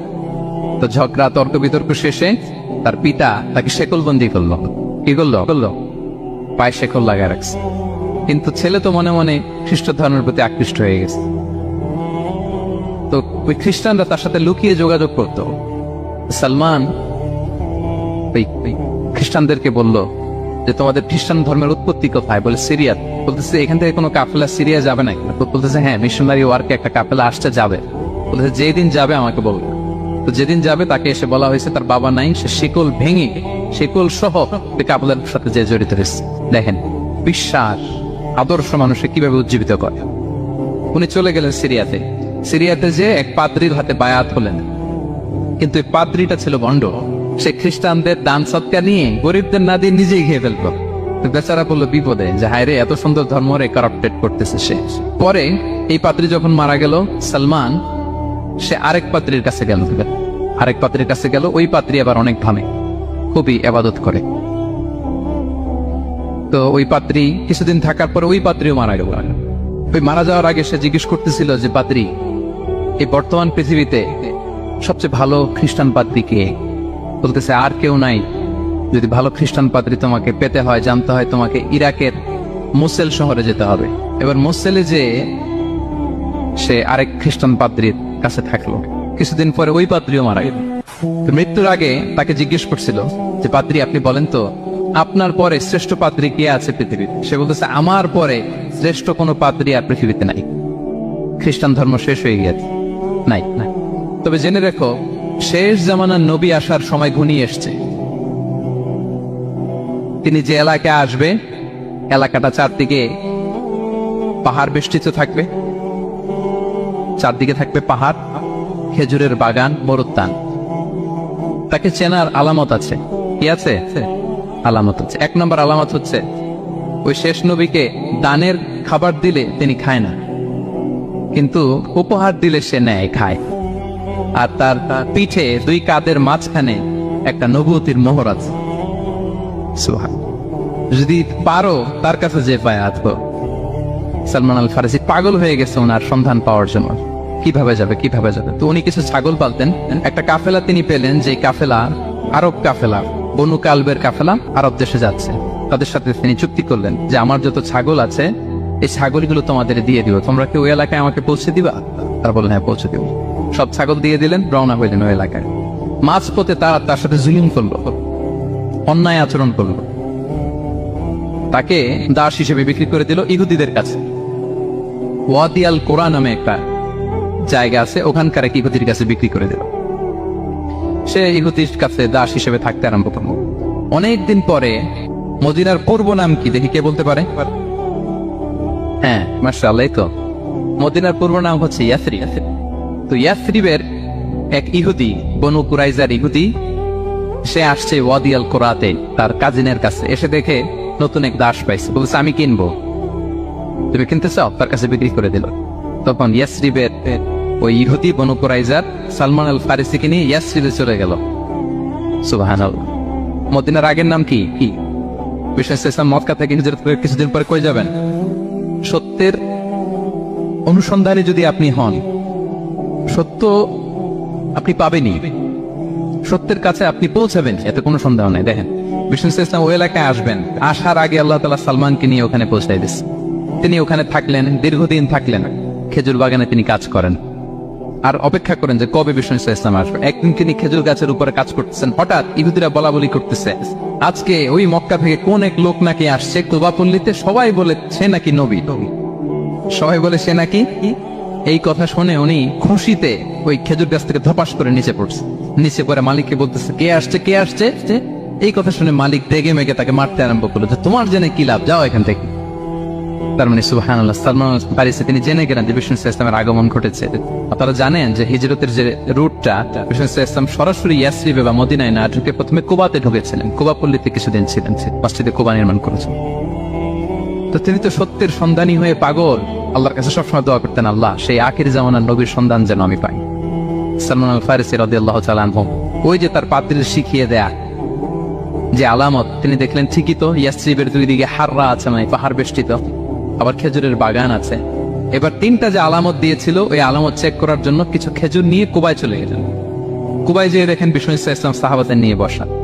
তো তিনি বিষ্ণু ইসলামের সাথে পরিচিত হয়ে বললেন, এই যে কিছু সাদাকার খেজুর আমি আপনার জন্য এনেছি, নেন। বিষ্ণু ইসলাম বললেন ওই যে ওদেরকে দাও, ওই যে গরিব সাহাবা ওদেরকে দাও। বিষ্ণু ইসলাম খেলেন, সে মনে মনে বলতেছে এই তো একটা পেয়ে গেছি, একটা পেয়ে গেছি। উনি কিন্তু খায় নাই, ধরেও নাই, বলতেছে যে ওদেরকে দাও। দিল, সাহাবারা খেলো। এরপর বিষ্ণু ইসলাম কুবা থেকে মদিনায় চলে গেলেন। তখনও মদিনার নাম হয়নি, ইয়াসরিবে গেলেন। এবার কিছুদিন পরে আরো কিছু খেজুর নিয়ে সালমান রাদিয়াল্লাহু তাআলা আনহু বিষ্ণু ইসলামের কাছে গেলেন। এবার যে বললেন কিছু খেজুর আমি উপহার হিসেবে আপনার জন্য এনেছি, আপনি কি গ্রহণ করবেন? বিষ্ণু ইসলাম বললেন অবশ্যই গ্রহণ করবো। বলেই তিনি একটা নিয়ে খেতে শুরু করলেন, খেলেন এবং বিতরণ করলেন। এবার তো সালমান মহা খুশি, এই তো পেয়ে গেছে দুইটা সাদাকার খেজুর, বলেছে ধরেও নাই, খায় নাই। যখনই বললাম উপহার খেয়েছে, এবার বাকি রইল কয়টা? সেটা কি? নবুয়তের সিলমোহর, দ্য সিল অফ প্রফেসি। এটা তো দেখা এত সহজ না, যদি এদিকে থাকে জামা পরে থাকলে দেখা যাবে। তো এটার জন্য প্রায় যায়, কিন্তু ব্যাটে বলে হয় না, ট্রাই করে কিন্তু দেখা যায় না। একদিন তিনি গেলেন এবং এটার জন্য তো পিছে পিছে থাকতে হবে, কি বলেন? কথা নেই বার্তানে হুট করে পিছু পিছু ঘোরা যায় নাকি কারো? একদিন একটা উপলক্ষ তৈরি হলো, সেটা কি? বিষ্ণু ইসলাম এক সাহাবী মারা গেলেন বাকিউল গারকাদে, মানে যেটাকে আমরা জান্নাতুল বাকি বলে, কবরস্থানে ওই লাশ নিয়ে যাচ্ছে, সবার সাথে সাথে বিষ্ণু ইসলামও যাচ্ছে। তো এখন তো একটা সুযোগ, পিছনে পিছনে যাওয়া যায়, কি বলেন? এইবার সালমান এসে পিছু ছাড়া না, নবীজির পিছনে পিছনে যায়, কিন্তু স্বাভাবিক যাওয়ান একটা আছে সিম্পলি হাঁটা, এরকম না একবার এদিকে যায়, একবার ওদিকে যায়, একবার এদিকে যায়। আর কোন সাহাবারা মনে মনে ভাবে ঘটনা কি, এরকম করে কেন লোকটা? কিন্তু বিষ্ণু ইসলাম তো জানেন কেন এরকম করতেছেন, ঠিক কিনা বলেন? বিষ্ণু ইসলাম সেদিন দুইটা চাদর পরেছিলেন, একটা নিচে আর একটা উপরে, নিচে লুঙ্গি আর একটা চাদরটা দিয়ে গা ঢেকেছিলেন। বিষ্ণু ইসলাম ইচ্ছে করে পিঠের চাদরটা একটু নিচের দিকে নামালেন, যাতে করে সে যেটা খুঁজতেছে ওটা দেখে ফেলে। বিষ্ণু ইসলাম চাদরটাকে একটু করে নিচে নামালেন, নামানোর সাথে সাথে তিনি দেখলেন দ্য সিল অফ প্রফেসি, মাহরুন নবুয়া। দেখার সাথে সাথে সালমান আল ফারিসি চিৎকার দিয়ে বিশ্বনবীকে জড়িয়ে ধরলেন, এবং ওই জায়গাটাতে 2 ঠোঁট দিয়ে চুমু খেলেন, কাঁদতে শুরু করলেন। বিষ্ণু ইসলাম বললেন, কেন কাঁদো তুমি? এতক্ষণ আমি আপনাদেরকে যা শোনালাম, সালমান পুরো ঘটনাটা বিষ্ণু ইসলামের কাছে বর্ণনা করলেন। বললেন, ইয়া রাসূলুল্লাহ, এই জন্য কাঁদি। আমি ছিলাম অগ্নি উপাসক, সত্যের সন্ধানে আমি খ্রিস্ট ধর্ম গ্রহণ করেছি। 3 খ্রিস্টান পাত্রী শেষ করে সর্বশেষ যে ভালো পাত্রীটা, উনি বলছে যে উনি মরার পরে আর কেউ ভালো পাত্রী নাই, আখির জামার পায়গাম্বার আগমনের সময় এসেছে। পাহাড়ি এলাকা, চারদিকে খেজুর বাগান, এরকম জায়গায় উনি আসবে। আর 3টা সাইন বলেছে, উনি সাদাকা খায় না, উপহার নেয়, খায়, আর তার পিছনে থাকবে মাহরুন নবুয়া, নবুয়তি সিদ্দিক। সুবহানাল্লাহ। বিষ্ণু ইসলাম খুশি হলেন, তাকে শাহাদা পড়ালেন এবং বললেন যে, তোমার এই দাসত্ব থেকে মুক্তির জন্য কি লাগবে? সে বলে যে, আমার চুক্তি হয়েছে 300 খেজুর গাছ লাগবে। কয়শো? বিষ্ণু ইসলাম বললেন, কে আছো তোমাদের ভাইকে সাহায্য করবা? কেউ 20টা, কেউ 30টা, কেউ 40টা। সব সাহাবারা ডোনেট করে 300 খেজুর দিয়ে দিলেন, খেজুরের গাছ হয়ে গেল। আর 40 গ্রাম স্বর্ণ, এটাও দিতে হবে। তো কোন এক যুদ্ধে বিষ্ণু ইসলাম একটা ছোট্ট স্বর্ণের টুকরে পেয়েছিলেন, বললেন, যাও এটা নিয়ে ওজন দাও, ওজন দিলে দেখবা হয়ে গেছে। ওইটা নিয়ে ওজন দেয়া হলো, দেখা গেল মুহূর্তে একেবারে সমানে সমানে 40 গ্রাম হয়ে গেছে। সালমান আল ফারিসি রাদিয়াল্লাহু তাআলা। তারপর থেকে মৃত্যুর আগ পর্যন্ত বিষ্ণু ইসলামের সাথে ছিলেন, সবগুলো যুদ্ধে অংশগ্রহণ করেছেন। 5ম হিজরিতে ওই যে পরীক্ষা খননের কথা আমরা জানি না, দ্য ব্যাটল অফ ট্রেন্চ, এই বুদ্ধিটা আসছিল সালমান রাদিয়াল্লাহু তাআলার মাথা থেকে। এটা হচ্ছে ওনার ব্রেন চাইল্ড। কারণ আরব দেশে এরকম পরীক্ষা খনন করার ট্রেডিশনই ছিল না। উনি তো আরব দেশের না, আসছে পারস্য থেকে। ওনার এই বুদ্ধি পরামর্শ নিয়ে বিষ্ণু ইসলাম 5ম হিজরিতে পুরো মদিনার চারদিকে খনন করে এই পরীক্ষা করেছিলেন। সুবহানাল্লাহ পড়ে। তাহলে প্রিয় সুধী, মাহরুন নবুয়া বিষ্ণু ইসলামের একটা ইউনিকনেস, অন্য কোন নবীর ছিল না। বিষ্ণু ইসলামের ছিল কাযিতিল হাজালা, কবুতরের ডিমের মতো পিঠের মধ্যে। বিষ্ণু ইসলাম ইন্তেকালের আগে ওনাকে অপশন দেয়া হয়েছে, নবী আপনি চাইলে থেকে যেতে পারেন আজীবন, আর চাইলে আমার কাছে চলে আসতে পারেন। You have option. বিষ্ণু ইসলাম তার রবের সাথে সাক্ষাৎকে চুজ করেছেন এবং ইন্তেকালের আগে তিনি পড়েছিলেন, আল্লাহুম্মা গফিরলি ওয়ারহামনি ওয়ালহিকনি বির-রাফিকিল আ'লা। আল্লাহ আপনি আমাকে ক্ষমা করুন, আল্লাহ আপনি আমার প্রতি রহম করুন, আল্লাহ আমি আপনার সান্নিধ্যে যেতে চাই, পৃথিবীতে থাকতে চাই না। অপশন দেওয়া হয়েছে, আপনার অপশন দেওয়া হবে। হ্যাঁ হ্যাঁ, চাইলে আজীবন থাকেন। আমরা অপশন পেলে তো বলতাম, আল্লাহ যা হয়েছে এখানেই থাকতে চাই। কি বলেন? বিষ্ণু ইসলাম বলেছেন, ইলা রাফিকিল আ'লা, আল্লাহ আমি আপনার সান্নিধ্যে যেতে চাই। বিষ্ণু ইসলাম ইন্তেকাল করলেন এবং উম্মার জন্য এটা সবচেয়ে বড় ফিতনা এবং পরীক্ষা ছিল। এর চেয়ে বড় কষ্টদায়ক বিষয় ছিল না উম্মার জন্য বিষ্ণু ইসলামের ইন্তেকাল। তিনি যখন ইন্তেকাল করলেন, সাহাবারা পাগলের মতো হয়ে গেল। ওমরে ফারুক বিশ্বাসই করে না, আমার নবী মরতে পারে এটা উনি ভাবতেই পারেন। উনি নাঙ্গা তলোয়ার বের করে বলতে আরম্ভ করলেন, যে বলবে মোহাম্মদ মারা গিয়েছে আমি তার গর্দান উড়িয়ে ফেলব। পরিস্থিতি অত্যন্ত ভয়ানক। আবু বকর রাদিয়াল্লাহু তাআলা আনহু তিনি আয়াত তেলাওয়াত করলেন, ওমা মুহাম্মাদুন ইল্লা রাসূল ক্বাদ খালাত মিন ক্বাবলিহির রুসুল। মুহাম্মদ রাসূল ছাড়া কিছু নন, তার আগে অনেক রাসূল এভাবে চলে গেছে। তিনি যদি মারা যায় বা শহীদ হয়, তোমরা কি আবার আগের কুফরিতে ফিরে যাবে? এই আয়াত যখন তেলাওয়াত করলেন, ওমরে ফারুক হাঁটু গেড়ে বসতেন। তিনি বললেন, এই আয়াত তো আমি আগেও জানতাম, অনেক তেলাওয়াত করেছি, কিন্তু আমার মনে হলো এই মাত্র আয়াতটা নতুন করে শুনলাম, এই মাত্রই বোধহয় কোরআনের এই আয়াতটা নাজিল হয়েছে। সাকিফায়ের বনু সাঈদার মধ্যে সবাই বসে আবু বকর রাদিয়াল্লাহু তাআলা আনহুকে খলিফা হিসেবে নির্বাচিত করা হলো। বিষ্ণু ইসলামের ইন্তেকাল শেষ, গোসল দেয়া শেষ। আমরা যেমনি মারা গেলে আমাদের জামা খুলে অন্য একটা জামা পরিয়ে গোসল দেয়া হয়, বিষ্ণু ইসলামের ক্ষেত্রে এটা হয়নি। ওনার গায়ের জামা খোলা হয়নি, যেই জামাটা ছিল ওই জামাটার উপরে গোসল দেয়া হয়েছে, ওনার ইউনিকনেস। এবং বিষ্ণু ইসলামের জানাজার নামাজে কেউ ইমামতি করেনি। কে হবেন ইমাম? উনিই তো ইমাম, গোটা বিশ্বের ইমাম, ঠিক কিনা বলেন? কে হবে ওনার জানাজার ইমাম? কেউ না। সাহাবারা ডিসাইড করলেন কেউ ইমামতি করবে না। 5-7 জন করে দরজা দিয়ে, এই দরজা দিয়ে ঢুকে নিজেরা জানাজার নামাজ পড়ে ওদিক দিয়ে বের হয়ে যাচ্ছে। এইভাবে পুরা উম্মাহ, সব সাহাবারা নিজেরা জানাজার নামাজ পড়েছে। এবং নবীদের বৈশিষ্ট্য হচ্ছে, নবীরা যেখানে মারা যায় ওখানেই কবর দিতে হয়, জানেন এটা? বিষ্ণু ইসলাম মারা গিয়েছেন আম্মাজান আয়েশা রাদিয়াল্লাহু তাআলা আনহার ঘরে, ফলে ওখানেই বিষ্ণু ইসলামের কবর হয়েছে, ওখানেই কবর। এবং ওই কবর দেওয়ার পরেই, ওই কবর দেওয়া ঘরের ভিতরে আম্মাজান আয়েশা রাদিয়াল্লাহু তাআলা যতদিন বেঁচে ছিলেন ওখানেই ছিলেন, কবরের পাশে। এরপরে বাবা মারা গেলেন আবু বকর, বিষ্ণু ইসলামের পাশে কবর দেয়া হলো, বাবা আর স্বামীর পাশেই থাকলেন। এরপরে ওমরে ফারুক মারা গেলেন, ওনারও কবর দেয়া হয়, কিন্তু এখন তো আর বাবা আর স্বামীর সাথে পর্দা নাই, ওমরে ফারুকের সাথে তো পর্দা আছে, তো তখন তিনি ঘরটা হয়ে গেছে ছোট, 3টা কবরে অনেক জায়গা স্পেস নিয়ে গেছে, এখন অল্প একটু জায়গা, পর্দা টাঙিয়ে দিলেন ওমরে ফারুকের সাথে পর্দা হিসেবে ছোট্ট একটা জায়গায়, যতদিন বেঁচে ছিলেন ওখানটাতেই ছিলেন। ওমরে ফারুক যখন আমিরুল মুমিনিন খলিফা, তখন ছেলে আব্দুল্লাহকে পাঠিয়েছিলেন যে যাও একটা অনুমতি আগে থেকে নিয়ে রাখো আম্মা জান আয়েশার কাছ থেকে, যেহেতু ঘরটা ওনার, ওনাকে বলে রাখো যে আমি মারা গেলে যেন আমার 2 বন্ধু মুহাম্মদ সাল্লাল্লাহু আলাইহি ওয়াসাল্লাম এবং আবু বকরের পাশে যেন কবর দেয়া হয়। আব্দুল্লাহ এসে বলল, আব্বা জান তো এই পয়গাম পাঠিয়েছেন। আয়েশা রাদিয়াল্লাহু আনহা বললেন, আমার খুব ইচ্ছা ছিল আমি আমার স্বামী এবং বাবার পাশে শোব, কিন্তু আমিরুল মুমিনিন যখন চেয়েছেন এটাকে আমি ফিরিয়ে দিতে পারি না। ঠিক আছে যাও, তোমার আব্বাকে বলো তোমার আব্বাই শোবেন ওই জায়গায়। তো ওমরে ফারুক আপনারা জানেন অ্যাসাসিনেশনে ইন্তেকাল করেছেন, আত্মাইয়ের আঘাতে, ছুরিকাঘাত করা হচ্ছে কয়েকবার, স্টেবিং, এত জখম হয়েছে দুধ দিলে ওই জায়গাতে দুধ বের হয়ে যায় না, বীজ পানি দিলে বের হয়ে যায়।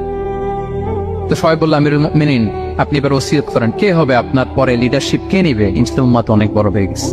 তখন তিনি ওসিয়ত করলেন এবং ছেলেকে আব্দুল্লাহকে আবার বললেন যে আব্দুল্লাহ আবার যাও, যে আম্মা জানের থেকে অনুমতি নাও।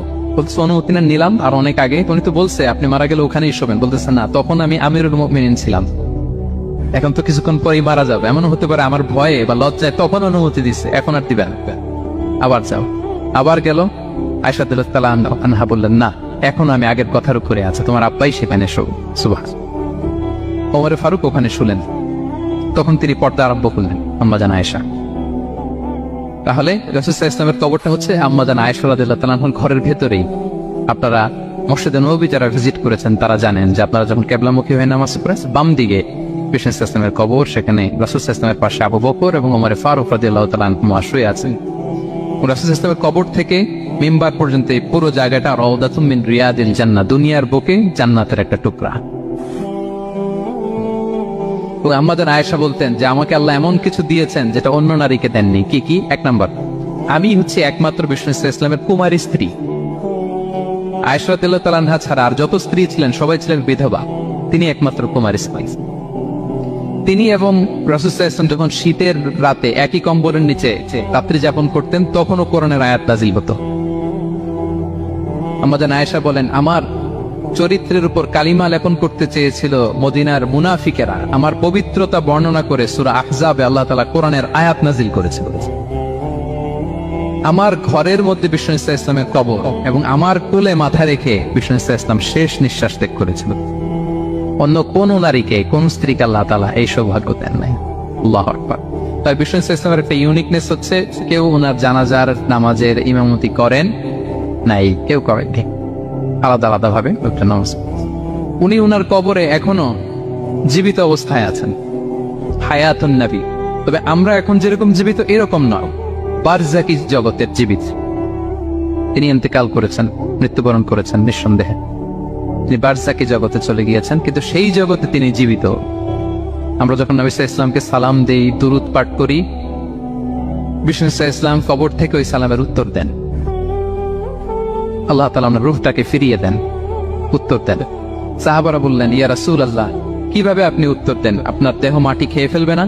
রাসূল সাল্লাল্লাহু আলাইহি ওয়াসাল্লাম বললেন ইন্নাল্লাহা তাবারাকা ওয়া তাআলা হারামা আলাল আরদি আজসাদাল আম্বিয়া, আল্লাহ তাআলা নবীদের দেহকে নষ্ট করা মাটির জন্য হারাম করে দিয়েছেন। কোন মাটি কোন নবীর দেহকে টাচ করতে পারে না, নষ্ট করতে পারে না। নবীরা কবরে জীবিত, সেখানে সালাত আদায় করে, তাদেরকে স্পেশাল রিজিক দেয়া হয়।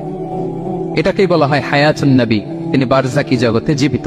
এবার কিয়ামতে বিষ্ণু সাল্লাল্লাহু আলাইহি ওয়াসাল্লামের কি ফিচার থাকবে একটু কিয়ামতে শুনে শেষ করি।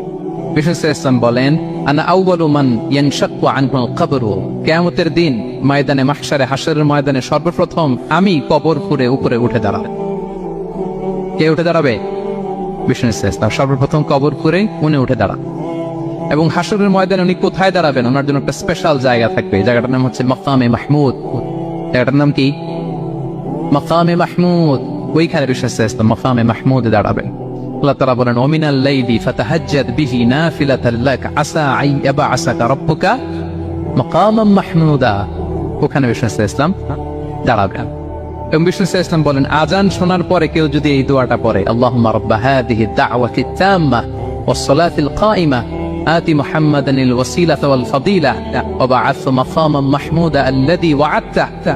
এই দোয়াটা যে পড়ে আযান শোনার পরে বিশ্বনবী সাল্লাল্লাহু আলাইহি ওয়াসাল্লাম বলেন হাল্লাত লাহু শাফাআতি ইয়াউমাল কিয়ামা, কিয়ামতের দিন তার জন্য সুপারিশ করা আমি নবীর জন্য ওয়াজিব হয়ে যায়। যারা পড়েন না পড়বেন, মাকামে মাহমুদে তিনি সিজদায় লুটিয়ে থাকবেন এবং সেদিন তিনি সুপারিশ করবেন, সাহিবুশ শাফাআ, তিনি সুপারিশ করবেন। অন্য কোন নবী সুপারিশের সাহস করে স্পর্ধাও দেখাবে। আদম আলাইহিস সালাম, নূহ আলাইহিস সালাম, ইব্রাহিম আলাইহিস সালাম সবাই একজন আরেকজনকে রেফার করে, একজন আরেকজনকে রেফার করে। আমি পারবো না, উনি উনি উনি উনি বলতে বলতে বিষ্ণু ইসলামের কাছে যাবে। মানুষগুলো হয়রান হয়ে যাবে, ক্লান্ত শ্রান্ত ঘর্মাক্ত পিপাসার্ত মানুষগুলো। 50,000 বছর হবে সেই দিনটা, কিয়ামতের দিন। মানুষগুলো পেরেশান, যেই নবীর কাছে যায় বলে পারবো বাবা, উনি উনি শেষ পর্যন্ত এটা যে বিষ্ণু ইসলামের কাছে ঠেকবে। বিষ্ণু ইসলাম কোথায় থাকবেন যেন, জায়গাটার নাম মাকামে মাহমুদে সেজদা অবস্থায় থাকবেন। সেজদা অবস্থা থাকে সব নবীরা বলবে নাফসি নাফসি, আল্লাহ তুমি আমারে বাঁচাও, আল্লাহ আমারে বাঁচাও, আল্লাহ আমারে বাঁচাবে। কিন্তু বিষ্ণু ইসলাম সে মাকামে মাহমুদের সেজদায় লুটিয়ে কাঁদতে থাকবেন আর বলবেন উম্মতি উম্মতি উম্মতি, হে আল্লাহ আমার গুনাহগার উম্মতকে বাঁচাও, আল্লাহ আমার গুনাহগার উম্মতকে তুমি বাঁচাও। কাঁদতে থাকবেন বিষ্ণু ইসলাম ওই জায়গায়। তখন আল্লাহ তাআলা বলবেন ইয়া মুহাম্মদ ইরফা রাসাক, হে মুহাম্মদ মাথা তোলো, কুল তুসমা, আজকে তুমি যা বলবে তাই শোনা হবে, সাল তু'তা, যা চাবে তাই দেয়া হবে, ওয়াশফা তুশাফা, যার জন্য সুপারিশ করা হবে, যার জন্য সুপারিশ তুমি করবে তার জন্যই সুপারিশ কবুল করা হবে। বিষ্ণু ইসলাম তখন সুপারিশ করবেন, শুরু করবেন স্টার্টিং। তো বিষ্ণু ইসলামের সুপারিশ আমরা চাই কি চাই না বলেন? আল্লাহ তাআলা আমাদেরকে বিষ্ণু ইসলামের সুপারিশ লাভে ধন্য করুক, আমরা পড়ি আমিন। বিষ্ণু ইসলাম স্টার্ট করবেন সুপারিশ করা এবং হাউজে কাউসারের পানি বিতরণ শুরু করবেন। হাউজে কাউসারের নাম শুনেছেন? ইন্না আ'তাইনা কাল কাউসার, এ নবী আমি আপনাকে কাউসার দিয়েছি। কাউসারের একটা ব্যাখ্যা হচ্ছে প্রভূত কল্যাণ, আর একটা ব্যাখ্যা হচ্ছে এই কিয়ামতের দিন হাউজে কাউসার দেওয়া হবে বিষ্ণু ইসলামকে। এটা কত বড়? বিষ্ণু ইসলাম বলেন হাউদি মাসিরাতু শাহর, 1 মাসের দূরত্ব। এত বড় চৌবাচ্চা হবে হাউজে কাউসারের চৌবাচ্চাটা। বিষ্ণু ইসলাম বলেন এই মাথা থেকে ওই মাথায় পৌঁছতে 1 মাস লাগবে। 1 মাস, তার মানে সাইজে খুবই ছোট, তাই না? ছোট, আওয়াজ করে বলুন ছোট না বড়? বিশাল বিশাল বিশাল। হাউজে কাউসারের পানিটা কেমন হবে? মা উবু আবিয়াদু মিনাল লাবান, দুধের চেয়েও সাদা, মধুর চেয়েও মিষ্টি, বরফের চেয়েও ঠান্ডা, আতিয়াবু মিনাল মিসকি, মিসকের চেয়েও সুগন্ধ সম্পন্ন, কিজানুহু কানুজুমিস সামা, আকাশের তারা যত বেশি, হাউজে কাউসারের যে পান পেয়ালা থাকবে আশেপাশে পেয়ালাগুলোর সংখ্যা আকাশের তারার চাইতেও বেশি। বিষ্ণু ইসলাম হাউজে কাউসারের পানি বিতরণ করবেন, সবাই বিশ্বাসী উম্মতেরা সেটা পান করবে। আর একবার যে পান করবে চিরকালের জন্য গলা থেকে তৃষ্ণা মিটে যাবে। সুবহানাল্লাহ। একদল এসে বলবে ইয়া রাসূলুল্লাহ আমাদেরকে দেন, আমাদেরকে দেন। তখন ফেরেশতারা বলবে ইয়া রাসূলুল্লাহ এদেরকে দিবেন না, কারণ ফাইন্নাকা লা তাদরি মা আহদাসু বা'দাক, আপনি জানেন না তারা আপনার পরে আপনার দিনকে বিকৃত করেছে। কি করেছে? আপনি যে দিন ইসলাম রেখে গিয়েছেন ওইটা পালন না করে নিজের মন মতো অনেক কিছু ঢুকাইছে, লাফালাফি নাচানাচ, এরকম আছে না নাই? মন মতো বানাই নিছে। হে নবী আপনার পরে মন মতো তারা ইসলাম পালন করেছে, বিকৃত করেছে, আপনি তাদেরকে দিবেন না। ইসলাম দিতে যাবেন, যখন এটা শুনবেন বলবেন সুহফান সুহফান লিমান গায়্যারা বা'দি, দূর হও দূর হও, যারা আমার পরে আমার রেখে যাও দিন ইসলামকে বিকৃত করেছো, তাদের জন্য হাউজে কাউসারের পানি নয়, দূর হও। ফিহি আবারিকুল যাহাবি ওয়াল ফিদ্দা, এই পান পেয়ালাগুলো এগুলো made of silver and gold, সোনা রূপা দিয়ে তৈরি। সুবহানাল্লাহ বলেন। আমরা যেন বিষ্ণু ইসলামের হাত থেকে নেয়া সে হাউজে কাউসারের পানি খেয়ে সেদিন আমাদের তৃষ্ণা নিবারণ করতে পারি। প্রিয় ভাইরা, সর্বশেষ বিষ্ণু ইসলামের সর্বশেষ যে ফিচার সেটা হচ্ছে বিষ্ণু ইসলাম বলেন আনা আউয়ালু কারিই বাবিল জান্নাহ, I am the first one who knock the door of paradise, আমি হচ্ছি ওই ব্যক্তি যে সর্বপ্রথম আল্লাহ জান্নাতের দরজায় যে নক করবে। বিচার শেষে সর্বপ্রথম জান্নাতের দরজায় নক করবে কে? বিষ্ণু ইসলাম। তখন জান্নাতের দরজার রক্ষী ফেরেশতার নাম খাজেন। কি নাম? সে বলবে মানিল কারি', who is knocking the door? তখন বিষ্ণু ইসলাম বলবেন আনা মুহাম্মদ রাসূলুল্লাহ, আমি মোহাম্মদ রাসূলুল্লাহ বলছি, তখন খাজেন বলবে আহলান ওয়া সাহলান, আপনার জন্যই আমি অপেক্ষা করতেছি। আল্লাহ বলে দিয়েছেন আপনার আগে কারো জন্য যেন জান্নাতের দরজা খোলা না। বিষ্ণু ইসলাম তার বিশাল উম্মতে মুহাম্মাদীকে নিয়ে জান্নাতের ভেতরে প্রবেশ করবেন। আমরাও যেন সেই সৌভাগ্যবান কাফেলার ভিতরে থাকতে পারি। আমরাও যেন বিষ্ণু ইসলামের সেই বিশাল কাফেলা একসাথে থেকে আমাদের পেয়ারা হাবিবের সাথে আল্লাহর জান্নাতে ঢুকতে পারি। আমরা সবাই পড়ি আমিন। প্রিয় ভাইয়ের, বিষ্ণু ইসলাম সবাইকে নিয়ে জান্নাতে ঢুকবেন। তাহলে এই যে 20টা পয়েন্ট আপনাদের সাথে শেয়ার করেছি, এগুলো হচ্ছে distinctive characteristics of prophet Muhammad সাল্লাল্লাহু আলাইহি ওয়াসাল্লাম। এটা অন্য কাউকে বিষ্ণু ইসলাম ছাড়া আল্লাহ তাআলা কাউকে আর এগুলো দেননি। তাহলে এগুলো থেকে আমাদের কি শিক্ষা, কয়েকটা লেসন শেয়ার করে আমরা শেষ করে দেব ইনশাআল্লাহ। 1 নাম্বার লেসন হচ্ছে প্রিয় ভাইরা, বিষ্ণু ইসলামের এই ইউনিক ফিচার গুলো শুনে আমরা কি বুঝলাম, কি জানলাম, সেটা হচ্ছে প্রথম লেসন হচ্ছে আমাদের এই যে আপনারা অনেকে দেখলাম যে শুনে অবাক হচ্ছেন এবং অনেকে বলতেছেন যে এই প্রথম শুনলাম এটা। তার মানে অনেক কিছু আমরা জানি, কিন্তু বিষ্ণু ইসলামের জীবনের ব্যাপারে অনেক কিছু আমরা জানি না। আমরা কেউ শেক্সপিয়ার পড়েছি, কার্ল মার্কস পড়েছেন, রবীন্দ্রনাথ পড়েছি ঠিকই, বঙ্কিমচন্দ্র চট্টোপাধ্যায় পড়েছি, শরৎচন্দ্র পড়েছি, হুমায়ুন আহমেদ পড়েছি, হ্যারি পটার পড়েছি, কেউ কত কি যে উপন্যাস গল্প বাকি নাই আমাদের, সব পড়েছি, কিন্তু বিষ্ণু ইসলামের একটা সিরাত উল্টে দেখা হয়নি। এরকম আছে না নাই? অনেক পড়েছি কিন্তু বিষ্ণু ইসলামের সিরাত পড়ি নাই, তার মানে কিছুই পড়িনি। প্রথম লেসন হচ্ছে একবার হলেও জীবনে আমাদের বিষ্ণু ইসলামের সিরাতটা পড়ে দেখা উচিত। আগামী বছরের রবিউল আউয়াল আসার আগে আমরা একটা ভালো সিরাত গ্রন্থ শুরু থেকে শেষ পর্যন্ত পড়ব। তাহলে রাসূল ইসলামের সিরাত যেন আমরা পড়ি প্রিয় ভাইরা। 1 নাম্বার লেসন, যারা পড়েছেন তারা আবার নতুন করে পড়বেন, নতুন করে রিভাইজ দিবেন, কি বলেন? 2 নাম্বার লেসন হচ্ছে কেন আমরা পড়বো। রাসূল ইসলামের জীবনী পড়ার মধ্য দিয়ে প্রিয় নবীজির প্রতি আমাদের ভালোবাসা বৃদ্ধি পায়। এই যে আজকে এটা শুনে আপনাদের প্রিয় নবী ইসলামের প্রতি আকর্ষণ, ভালোবাসা বৃদ্ধি পেয়েছে না? বলেন বলেন, পেয়েছে। সিরাত যখন আপনি পড়বেন আপনি অবাক হবেন, এত চমৎকার জীবনে ছিল আমার প্রিয় নবীজির, ওনার প্রতি ভালোবাসা বৃদ্ধি পাবে। আর নবীর প্রতি ভালোবাসার দরকার আছে না নাই? বলেন। হুব্বুহু আল ঈমান, নবীর প্রতি ভালোবাসা এটা ঈমানের অংশ বা অঙ্গ না, নবীর ভালোবাসাই হচ্ছে ঈমান। নবীর ভালোবাসাটাই কি? ঈমান। আপনার নবীর ভালোবাসা নাই তো আপনার ঈমানই নাই। বিষ্ণু বলেন লা ইউমিনু আহাদুকুম হাত্তা আকুনা আহাব্বা ইলাইহি মিন ওয়ালাদিহি ওয়া ওয়ালিদিহি ওয়ান নাসি আজমাইন। বিষ্ণু বলেন সে প্রকৃত মুমিনই হতে পারবে না যতক্ষণ না সে তার সন্তানের চেয়ে, তার পিতার চেয়ে, দুনিয়ার সবকিছুর চাইতে আমি নবীকে যদি বেশি প্রায়োরিটি না দেয়, আমি নবীকে যদি সবচেয়ে বেশি ভালো না বাসে, সে মুমিনই হতে পারবে। তাহলে আমাদের হৃদয় সবচেয়ে বেশি থাকতে হবে বিশ্বনবীর ভালোবাসা, ঠিক কিনা বলেন? এই যে আমরা মুম্বাইতে ভারতের কারা কারা বিশ্বনবীর নামে কটূক্তি করেছে, 12,000 নবী প্রেমিক মার্চ টু মুম্বাই ঘোষণা দিয়েছে, ঠিক কিনা বলেন? এটা হচ্ছে নবীর প্রতি ভালোবাসা, এটাই ঈমান। বিষ্ণু ইসলাম যখন এই হাদিস বললেন যে সবচেয়ে যদি আমাকে কেউ ভালো না বাসে সে মুমিন নয়, ওমরে ফারুক অবাক হয়ে গেলেন। উনি কিছুক্ষণ আগে বলতেছিলেন যে রাসূলুল্লাহ, আমি আপনাকে সবচাইতে বেশি ভালোবাসি, তবে ইল্লা নাফসি, আমার নিজের আত্মাটারে আমি এর চেয়ে বেশি ভালোবাসি, সবচেয়ে বেশি ভালোবাসি আমার আত্মাটারে, এরপরে ভালোবাসি আপনাকে। রাসূল সাল্লাল্লাহু আলাইহি ওয়াসাল্লাম বললেন লা ইয়া উমর, তোমার ঈমান এখনো পূর্ণ হয়নি। ওমরে ফারুক অবাক হলেন, শকড।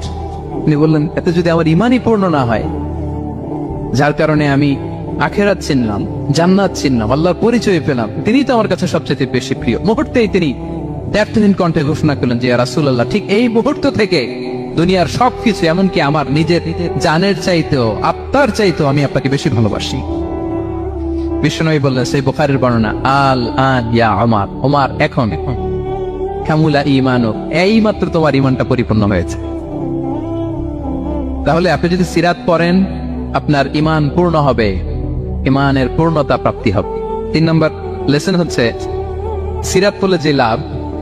রাসূল সাল্লাল্লাহু আলাইহি ওয়াসাল্লামের জীবনে অনেক আপস এন্ড ডাউনস ছিল, বিপদ ছিল, চড়াই উতরাই পেরিয়ে তিনি শেষ পর্যন্ত গিয়েছেন। এই বিপদগুলো আপনার জীবনেও আসে, সেক্ষেত্রে আপনি কানেক্ট করতে পারবেন। যেমন আপনার জীবনে আপনি অসুস্থ হন না মাঝে মাঝে, নবী অসুস্থ হতেন, তো আপনি জানতে পারবেন যে উনি অসুস্থ হলে কি করতেন। আপনার জীবনে যেমনি বিপদ আসে, রাসূল সাল্লাল্লাহু আলাইহি ওয়াসাল্লামের জীবনে তো বিপদ এসেছে, তাহলে বিপদগ্রস্ত হলে কি করতে হবে এটা আপনি জানতে পারবেন। যারা বিবাহিত, মাঝে মাঝে স্ত্রীর সাথে মনোমালিন্য হয় না? কথা কন না কেন? হয় হয়। রাসূল সাল্লাল্লাহু আলাইহি ওয়াসাল্লামের হতো এটা। মানবীয় কারণে স্ত্রীদের সাথে মনোমালিন্য হতো, ওই পরিস্থিতিতে রাসূল সাল্লাল্লাহু আলাইহি ওয়াসাল্লাম কিভাবে ডিল করতেন? সমাধান পাবেন, সলিউশন পাবেন, সান্ত্বনা পাবেন। তাহলে জীবনের পরতে পরতে আপনি রাসূল সাল্লাল্লাহু আলাইহি ওয়াসাল্লামের সিরাত থেকে সমাধান খুঁজে পাবেন, সান্ত্বনা পাবেন যদি সিরাত পড়েন। 4 নাম্বার, সিরাত অধ্যয়নের মাধ্যমে তাকে ফলো করার অনেক প্রেরণা পাওয়া যায়। আমরা ফলো করব কাকে? মুহাম্মদ সাল্লাল্লাহু, আমরা হচ্ছে তার ফলোয়ার, মুহাম্মদ সাল্লাল্লাহু আলাইহি ওয়াসাল্লামের ফলোয়ার, ঠিক কিনা বলেন? এবং আল্লাহর ভালোবাসা যদি আমরা পেতে চাই, আল্লাহ বলেন ফাত্তাবিউনি ইউহিব্বুকুমুল্লাহ। যদি আল্লাহর ভালোবাসা চাও, নবী সাল্লাল্লাহু আলাইহি ওয়াসাল্লামের অনুসরণ করো, এটা আবশ্যক, করতেই হবে। তাহলে সিরাত যদি আমরা পাঠ করি, তার বিষ্ণু সাল্লাল্লাহু আলাইহি ওয়াসাল্লামকে অনুসরণ করার প্রেরণা আমাদের মধ্যে আসবে। সবশেষ কথা হচ্ছে তার প্রতি ভালোবাসার নমুনা হিসেবে আমরা যেন তার প্রতি বেশি বেশি দুরূদ শরীফ পড়ি।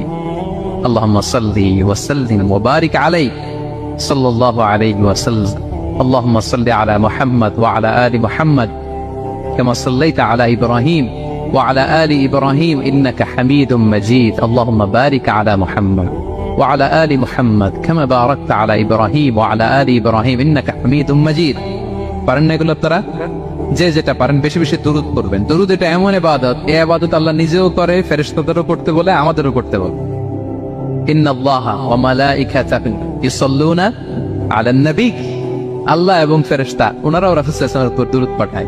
হে বিশ্বাসীরা, ইয়া আইয়ুহাল্লাযীনা আমানু সাল্লু আলাইহি ওয়া সাল্লিমু তাসলিমা। আল্লাহুম্মা সাল্লি ওয়া সাল্লিম ওয়া বারিক আলাইহি। রাসূল সাল্লাল্লাহু আলাইহি ওয়াসাল্লামের উপর বেশি বেশি দুরূদ পাঠ করতে হবে। একবার যে দুরূদ পড়ে, আল্লাহ বলে তার উপর আমি 10টা রহমত নাযিল করি। বিশেষ করে জুমার দিনে রাসূল সাল্লাল্লাহু আলাইহি ওয়াসাল্লামের প্রতি আমরা যেন বেশি বেশি দুরূদ পড়ি। কোন দিনে মনে থাকবে? জুমার দিনে এক সুন্নাত হচ্ছে সূরা কাহাফ তেলাওয়াত করা, আর একটা সুন্নাত হচ্ছে বেশি বেশি বিষ্ণু সাল্লাল্লাহু আলাইহি ওয়াসাল্লামের উপর কি পড়া? দুরূদ পাঠ করা। মনে থাকবে তো? তাহলে প্রিয় ভাইরা, আসুন আমরা প্রতিজ্ঞা করি, আমরা বিষ্ণু সাল্লাল্লাহু আলাইহি ওয়াসাল্লামের একটা ভালো সিরাত গ্রন্থ শুরু থেকে শেষ পর্যন্ত আগামী রবিউল আউয়াল মাস আসার আগে আমরা পড়ব। জীবনের প্রতিটি ক্ষেত্রে নবী সাল্লাল্লাহু আলাইহি ওয়াসাল্লামের অনুসরণ করব। হ্যাঁ, পারা যাবে? ফ্যামিলিতে, সমাজে, রাজনৈতিক ময়দানে, সব জায়গায় বিষ্ণু সাল্লাল্লাহু আলাইহি ওয়াসাল্লামের অনুসরণের দরকার আছে না নাই?